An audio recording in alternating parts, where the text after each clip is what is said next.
میرے دل میں ہول اٹھنے لگی۔ میں بولی، نرس بولیے، لیکن کیا میرا بیٹا ٹھیک تو ہے نا؟ نرس افسردہ ہو کر بولی، مجھے یہ بہت افسوس کے ساتھ کہنا پڑ رہا ہے کہ آپ کا بیٹا پیدائشی طور پر معذور ہے۔ مجھے تو جیسے آپ کے کانوں پر یقین ہی نہیں آ رہا تھا۔ میں بے یقینی سے بولی، نہیں نرس، ایسا نہیں ہو سکتا، میں ہر ماہ الٹرا ساؤنڈ کرواتی رہی ہوں گی۔ اگر ایسا کچھ ہوتا تو مجھے پتہ لگ جاتا، آپ کو ضرور کوئی غلط فہمی ہوئی ہے۔ نرس بولی، اس میں غلط فہمی والی تو کوئی بات ہی نہیں، ہم نے آپ کے بیٹے کا اچھے سے معائنہ کیا ہے۔ مکمل چیک اپ کے بعد ڈاکٹر نے مجھے بولا تھا کہ میں آپ کو یہ بتا دوں۔ مجھے سمجھ نہیں آ رہا تھا کہ میں بیٹا ہونے کی خوشی مناؤں یا اس کے معذور ہونے کا دکھ۔ میں نے اپنے شوہر کو فون پر بیٹے کی پیدائش کے بارے میں بتایا تو وہ سن کر بہت خوش ہوئے اور اسی ہفتے پاکستان آ گئے، لیکن جیسے انہیں پتہ چلا کہ ان کا بیٹا پیدائشی معذور ہے تو ان کی خوشی غمی میں بدل گئی۔ انہوں نے شہر اور شہر سے باہر کوئی ایسا ڈاکٹر نہ چھوڑا جس سے اپنے بیٹے کا علاج نہ کروایا ہو، مگر خدا کو شاید کچھ اور ہی منظور تھا۔ 2 مہینے بعد میرا بیٹا ہمیں ہمیشہ کے لیے چھوڑ کر اس دنیا سے چلا گیا۔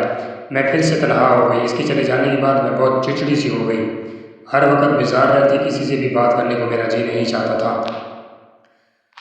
خود کو ہر وقت کمرے میں بند رکھتی تھی، کسی بھی پل میرے بیٹے کی صورت میری آنکھوں سے اوجھل نہیں ہوتی تھی۔ میں ہر وقت اسے یاد کر کے روتی رہتی۔ میرے شوہر کہتے، سونیا، اگر تو ایسا ہی رہا تو میں تمہیں چھوڑ کر واپس کیسے جاؤں گا؟ مجھے تمہاری فکر لگی رہے گی۔ میں بولی، اب میری فکر نہ کریں، زخم ہے، وقت گزرنے کے ساتھ ساتھ بھر جائے گا۔ میرے شوہر بولے، سونیا، میں سوچ رہا ہوں کیوں نہ یہیں پر کوئی چھوٹا موٹا بزنس کر لوں۔ میں بولی، جیسے آپ کو بہتر لگے، میرے لیے اس سے بہتر کیا ہوگا کہ آپ ہمیشہ کے لیے میرے پاس آ جائیں۔ میرے شوہر ہمیشہ کے لیے پاکستان آ گئے، انہوں نے یہیں اپنا بزنس شروع کیا۔ دیکھتے ہی دیکھتے ان کے بزنس نے کافی ترقی کر لی۔ اللہ نے پھر مجھے اولاد جیسی خوشی دی اور میں پھر اس امید سے ہو گئی۔ ہاشم میرا بہت خیال رکھتے، ہر وقت شمیم کو ہدایت دیتے رہتے۔ شمیم بھی میری خوب خدمت کرتی، سائے کی طرح ہر وقت میرے ساتھ ہی رہتی۔ ایک دن صبح ہی حشر مجھے کہہ کر گھر سے نکلا کہ میں رات دیر سے آؤں گا تو تم شمیم کو اپنے پاس ہی رکھنا۔ رات کا کھانا بنانے کے بعد شمیم بولی، بی بی جی، میری ساس کی طبیعت کچھ ٹھیک نہیں ہے، اگر آپ کہیں تو میں بچوں کو کھانا کھلاؤں، بس کچھ دیر کی ہی بات ہے، میں بھی آ جاؤں گی۔ میں بولی، اچھا جاؤ، مگر جلد واپس آ جانا۔ شمیم میں سر ہلاتے ہوئی چلی گئی۔ اس کے جانے کی کچھ دیر بعد ہی مجھے پیاس لگنے لگی۔ میرا حلق خشک ہو چکا تھا۔ میں نے پاس پڑے جگ میں پانی دیکھا تو اس میں بھی پانی ختم تھا۔ میں سوچنے لگی، اب تو کچن میں ہی جانا پڑے گا۔ میں اپنے کمرے سے نکل کر کچن کی طرف گئی تو میں نے جو منظر دیکھا وہ دیکھ کر میرا غصہ 7ویں آسمان پر تھا۔ نہ جانے کب سے یہ میرے گھر میں ہو رہا تھا اور میں اس سے لاعلم تھی۔ میں چلا کر بولی، شمیم، تم کیا کر رہی ہو؟ شمیم کے ہاتھ وہیں رک گئے، اسے میرے آنے کی خبر تک نہ ہوئی تھی، اس لیے وہ اپنے کام میں لگے ہی رہی۔ میری آواز سن کر اور مجھے دیکھ کر وہ بتلا گئی۔ وہ بولی، بی بی جی، مجھے معاف کر دے، میرے گھر میں کھانے کو کچھ بھی نہیں، میرے بچے بھوکے ہیں، اس لیے میں نے سوچا کہ آپ سے چھپ کر تھوڑا سا کھانا لے جاؤں جس سے ان کی پیٹ کی آگ بجھ سکے۔ میں بولی، شمیم، وہ تمہارے بچے ہیں، ہماری ذمہ داری نہیں، نہ جانے تم کب سے چھپ چھپا کر یہاں سے ایسے ہی کھانا لے جاتی رہی ہو۔ شمیم بولی، بی بی جی، قسم لے لیں، آج سے پہلے کبھی بھی میں نے ایسی حرکت نہیں کی تھی، مجھ سے اپنے بچوں کی ایسی حالت نہیں دیکھی جاتی، بہت مجبور ہو کر میں نے یہ انتہائی قدم اٹھایا۔ میں اچھی طرح جانتی تھی اگر میں نے آپ سے کھانے کا سوال کیا تو آپ مجھے کبھی بھی کھانا لے جانے نہیں دیں گی۔ میں بولی، اچھا، تو کیا تم اس گھر کی مالکن ہو کہ جس چیز کو تمہارا دل کرے گا تم اٹھا کر چلتی بنو گی؟ آنے دو تمہارے صاحب کو، ان سے بات کر کے تمہیں آج ہی اس نوکری سے بھی دخل کرتی ہوں۔ شمیم میرے پاؤں پڑ گئی، بی بی جی، ایسا مت کریں، میرے بچے چھوٹے چھوٹے بچے ہیں، اگر یہ نوکری بھی مجھ سے چھن گئی تو میرے بچوں کا کیا ہوگا؟ وہ تو بھوک سے مر جائیں گے۔ وہ شاپر سے کھانا برتن میں ہنڈلتے ہوئی بولی، یہ رہا آپ کا کھانا، میں آپ سے وعدہ کرتی ہوں آج کے بعد کبھی بھی آپ سے پوچھے بغیر میں کسی بھی چیز کو ہاتھ نہیں لگاؤں گی۔ میں بولی، اٹھاؤ یہ کھانا اور نکلو یہاں سے، میں مزید بحث کے موڈ میں نہیں ہوں۔ صبح کو آ جانا، جو بھی تمہارا حساب کتاب بنتا ہے وہ دے کر میں تمہیں فارغ کر لوں گی۔ میری طرف سے پھر جہاں مرضی نوکری کرنا، مجھے نہیں چاہیے ایسی ملازمہ۔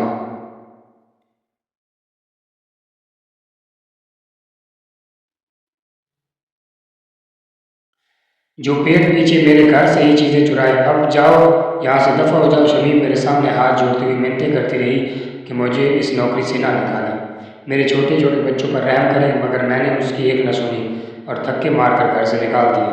اگلے دن میں نے اپنے شوہر کو شمیم کی حرکت کے بارے میں بتایا تو وہ بولے، سونیا تم اس بات کو درگزر کیوں نہیں کر دیتی؟ اس نے بھی بہت مجبور ہو کر یہ قدم اٹھایا ہوگا۔ میں بولی، عاشق مجھے کچھ نہیں سننا، بس میں نے فیصلہ کر لیا ہے کہ میں اب اسے اس گھر میں نہیں رکھوں گی۔ آج وہ آئے گی تو آپ اس کا حساب کتاب دے کر اسے یہاں سے چلتا کرنا، اور خبردار اگر آپ نے ذرا بھی اس سے ہمدردی کی تو اب میں اسے مزید اس گھر میں برداشت نہیں کر سکتی۔ شمیم کو اس گھر سے نکالنے کے بعد میں نے ایک نئی ملازمہ رکھی جو شمیم کے مقابلے میں کافی سست تھی۔ ہر کام مجھے کہہ کر کروانا پڑتا۔ میرے کہنے کے باوجود بھی وہ ہر کام میں اپنی مرضی چلاتی اور کوئی کام ڈھنگ سے نہ کرتی۔ گزرتے وقت کے ساتھ میں نے پھر سے ایک بیٹے کو جنم دیا۔ جب مجھے ہوش آیا تو میں اپنے دائیں بائیں دیکھنے لگی مگر میرے پاس کوئی بھی نہیں تھا۔ میں نے آواز دے کر نرس کو بلایا، نرس میرا بچہ کہاں ہے؟ نرس خاموش رہی۔ میں چلائی، میں نے پوچھا ہے میرا بچہ کہاں ہے؟ تو وہ نرس بولی، آپ کا بچہ پیدائشی معذور تھا، پیدائش کے فوراً بعد وہ مر گیا۔ میں رونے لگی، نرس پلیز مجھے میرا بچہ دکھاؤ، میں اسے دیکھنا چاہتی ہوں۔ نرس بولی، لیکن آپ کا بچہ تو آپ کے شوہر تدفین کے لیے لے گئے ہیں۔ کچھ دیر کے بعد میرے شوہر آئے تو وہ مجھ سے بیزار ہوتے ہوئے بولے، یہ تمہارے یہاں معذور بچے کیوں پیدا ہوتے ہیں؟ کیا میں کبھی بھی تندرست اولاد کی خوشی نہیں دیکھ پاؤں گا؟ میں بولی، حاشا جی میرے بس کی بات نہیں۔ آپ کو کیا لگتا ہے کہ مجھے اس بات کا کوئی دکھ نہیں؟ میں نے اپنی اولاد کھوئی ہے اور ایک ماں سے بڑا دکھ اور کسی کا ہو ہی نہیں سکتا۔ اس دن کے بعد سے میرے شوہر مجھ سے سیدھے منہ بات تک نہ کرتے۔ ہم دونوں ایک دوسرے کے لیے ایسے تھے جیسے ایک چھت کے نیچے دو اجنبی رہتے ہوں۔ وہ آدھی رات کو گھر آتے اور جب میں دیر سے آنے کی شکایت کرتی تو اس بات کا طعنہ دیتے، کس کے لیے جلد گھر آؤں؟ کیا مجھے اس گھر میں پکانے کے لیے بچے ہیں جو مجھے کہیں گے کہ بابا جلد گھر آیا کرو؟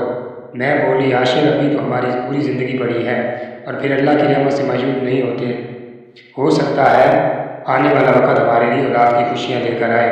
میں تیسری دفعہ ماں بننے والی تھی۔ گزرتے وقت کے ساتھ ساتھ مجھے بہت سے وسوسے اور اندیشے گہرے ہوئے تھے۔ مجھے ڈر تھا کہ اس دفعہ بھی میرے ساتھ ویسا ہی نہ ہو جیسا کہ پہلے ہو چکا ہے۔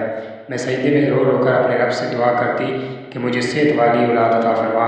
جتنا ہو سکتا استغفار کرتی، باقاعدگی سے 5 وقت کی نماز پڑھتی تاکہ آنے والا وقت میرے لیے اچھا ہو، مگر انہونی کو کون ٹال سکتا تھا۔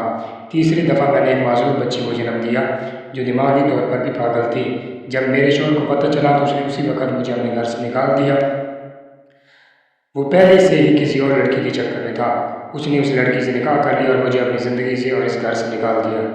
میں نے اپنے شوہر کو بہت واسطے دیے، میں آپ سے کچھ نہیں مانگوں گی، گھر میں نوکرانی بن کر رہوں گی، مگر مجھے اس گھر سے بے دخل نہ کرے۔ مگر اس انسان نے میری ایک نہ سنی، اسے نہ ہی مجھ پر ترس آیا اور نہ ہی اپنی معذور بیٹی پر۔ اس نے تو یہ تک نہ سوچا کہ میں اس ننھی سی جان کو لے کر کہاں جاؤں گی۔ میرا تو کوئی اور ٹھکانہ بھی نہیں تھا کیونکہ میں پچھلے تمام رشتوں کو ختم کر چکی تھی۔ اب میں اگر وہاں جاتی بھی تو کس منہ سے جاتی؟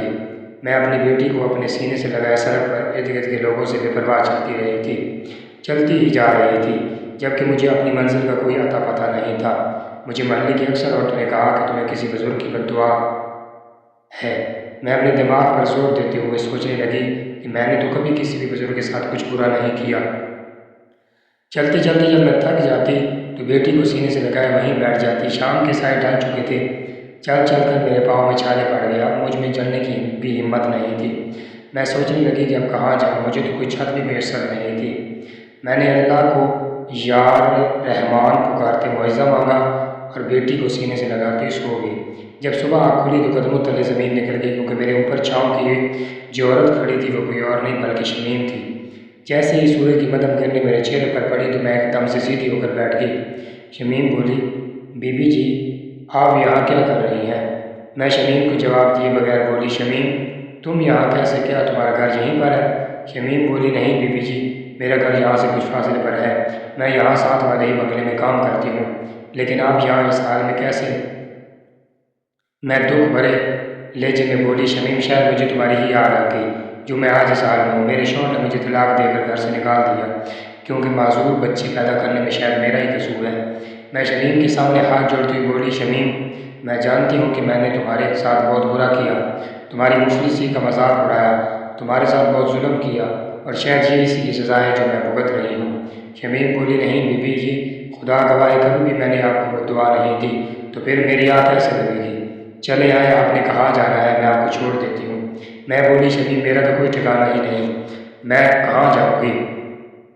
شمیم میری بیٹی کو اپنی گود میں لیتے ہوئے بولی آپ بے سہارا نہیں ہیں، آپ میرے ساتھ میرے گھر چلیں، جب تک آپ کا جی چاہے گا آپ وہاں پر رہ سکتے ہیں۔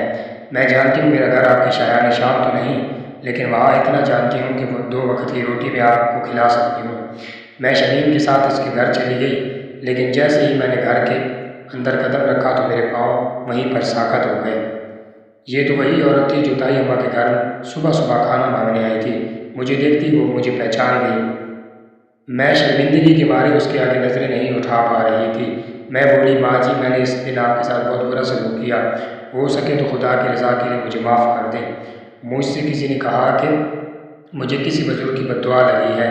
پہلے تو مجھے یاد نہیں تھا کہ میں نے کسی بزرگ کے ساتھ برابر برتاؤ کیا ہو، لیکن آپ کو دیکھتے ہی میں سمجھ گئی کہ شاید مجھے آپ کی بد دعا لگی ہے۔ وہ شمیم کے ساس تھی۔ بولی بیٹا میں نے تمہیں کوئی بد دعا نہیں دی تھی، لیکن پھر بھی اندر سے دعا نکلتی ہی ہے، وہ بھی تب جب کوئی آپ کے ساتھ برا کرے۔ میں کیا کرتی، یہ بچے بھوکے تھے، ان کی بھوک مٹانے کے لیے میں تمہارے دروازے پر چلی گئی۔ میں بولی ماں جی میں بہت شرمندہ ہوں، ہو سکتا ہے مجھے معاف کر دینے سے اللہ بھی مجھے معاف کر دے، کیونکہ سب سے پہلے حقوق العباد کے بارے میں پوچھا جائے گا۔ اگر اس کی معافی مل گئی تو حقوق اللہ بھی معاف کر دیے جائیں گے۔ تو وہ بولی بیٹی میں نے تمہیں معاف کیا۔ وہ میرے بیٹی کو اپنی گود میں لیتے ہوئے بولی تم میرے ساتھ چلو۔ وہ مجھے ایک بزرگ عالم کے پاس لے گئی۔ اس بزرگ عالم نے کچھ صورتیں پڑھ کر میری بیٹی کو دم کیا اور آئندہ بھی آنے کے لیے کہا۔ دیکھتی دیکھی میری بیٹی تندرست ہونے لگی۔ اب وہ ہر بات کو سمجھنے لگی تھی، بالکل ایک نارمل انسان کی طرح۔ میں اپنی بیٹی کے تندرست ہونے پر بہت خوش تھی۔ ایک دن میں شمیم کی ساس سے بولی ماں جی اب مجھے چلنا چاہیے۔ تو وہ بولی لیکن تم جاؤ گی کہاں؟ میں بولی ماں جی کہیں بھی چلی جاؤں گی، میں آپ لوگوں پر مزید بوجھ نہیں بننا چاہتی۔ پتہ نہیں آپ لوگ اپنا گزر بسر کس طرح کر رہے ہیں۔ شمیم بولی بی بی جی آپ کو کہیں بھی جانے کی کوئی ضرورت نہیں، آپ اس ننھی پری کو لے کر کہاں بھٹکیں گی؟ آپ یہی ہمارے ساتھ رہیں، جہاں پر ان سب کا پیٹ پال رہی ہوں وہیں آپ کی قسمت کا بھی آپ کو مل جائے گا۔ ان لوگوں نے مجھے کہیں نہ جانے دیا۔ میں نے اپنے گلے بازو میں پہنا ہوا زیور بیچ کر گھر میں ایک چھوٹا سا کاروبار شروع کیا، جس میں شمیم نے میرا بھرپور ساتھ دیا۔ اب ہمارا کاروبار وسیع ہو چکا تھا اور ارد گرد کی عورتیں بھی ہمارے گھر کام کیا کرتی تھیں۔ شمیم کے بچے اور میری بیٹی اچھے سے بولنے پڑھنے لگے۔ پہلی زندگی سے مجھے یہ زندگی بہتر لگتی تھی، کیونکہ تب مجھے پیسے کا غرور تھا، حقارت تھی، جس کی سزا اللہ نے مجھے اولاد کی شکل میں دکھائی۔ اب جب کہ میں عاجز ہوں، اتنی مالدار نہ ہونے کے باوجود بھی مجھے خوف خدا ہے۔ مالدار انسان غریب کو غارت بھری نظروں سے دیکھتا ہے۔ آج ان غریبوں نے ہی مجھے چھت دی، جبکہ میرے اپنوں نے بھی میرا ساتھ چھوڑ دیا۔ میرے کاروبار میں کئی عورتیں کام کرتی ہیں، لیکن میں نے کبھی بھی کسی کے ساتھ صبر تو نہیں کیا جیسا کہ میں شمیم کے ساتھ ہوتی تھی، کیونکہ اب مجھے میرے خدا نے اپنی قدرت دکھا دی تھی کہ انسانوں پر ظلم کرنے کا کیا نتیجہ ہوتا ہے۔ اللہ حافظ۔